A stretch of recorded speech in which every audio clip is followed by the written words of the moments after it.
Twice, the Targaryens tried to conquer Dorne with soldiers. Twice, they failed.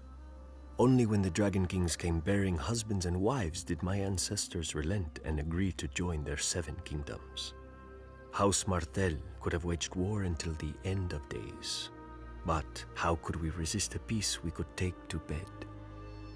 For centuries, the Iron Throne had no more loyal ally than the princes of Dorne.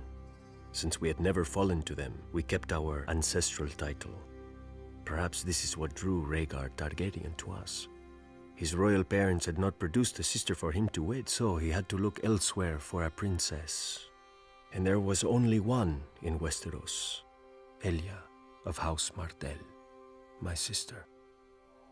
She was not the most beautiful woman in the world or even in Dorne, but rare for a woman from our land, her flower came with no thorns.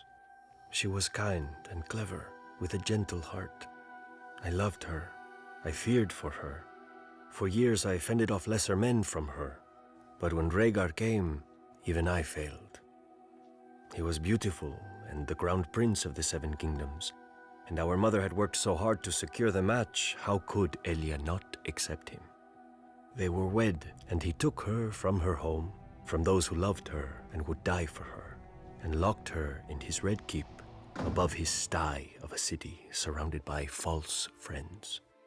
She bore him a daughter and a son, though each almost cost her her life. Elia loved Rhaegar. She obeyed him, and he chose to steal away Lyanna Stark, a pale northern girl whose veins ran with ice like all her people. Instead of disciplining his faithless son, King Aerys executed the Starks when they came seeking justice, and ignited a revolt. I know how the Maesters describe the war now, but calling it Robert's Rebellion does not change what it was. The War of the Usurper. Dorne sided with the crown, for when we swear oaths, we keep them. We needed no threats from King Aerys, though he made them anyway, locking Elia and her children in the Red Keep to ensure our loyalty. Even in his madness, he knew that no true Dornishman would ever take up arms against our beloved princess, and that we would fight to the death for whichever side she was on.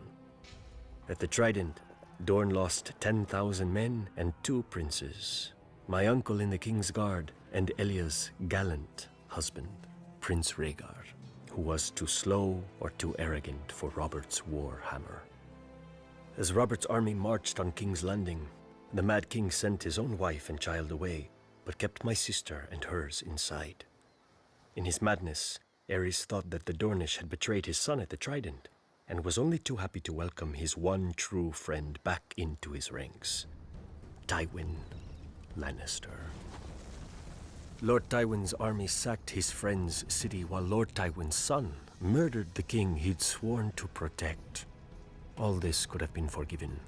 War is terrible, and men must become terrible to wage it.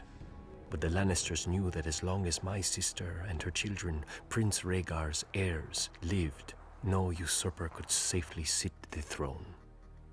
So Lord Tywin's dog, Sir Gregor Clegane, the Mountain, made Elia watch as he murdered her daughter and dashed her infant son's head against a wall.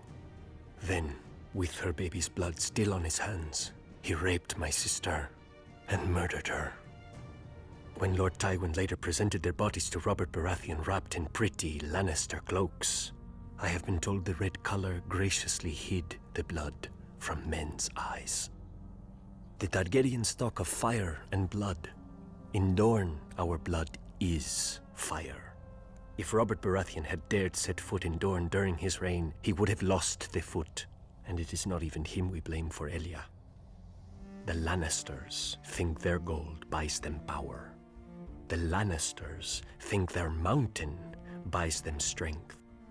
But if they want peace, they cannot buy it with mountains of gold or one mountain of steel. They must pay in blood.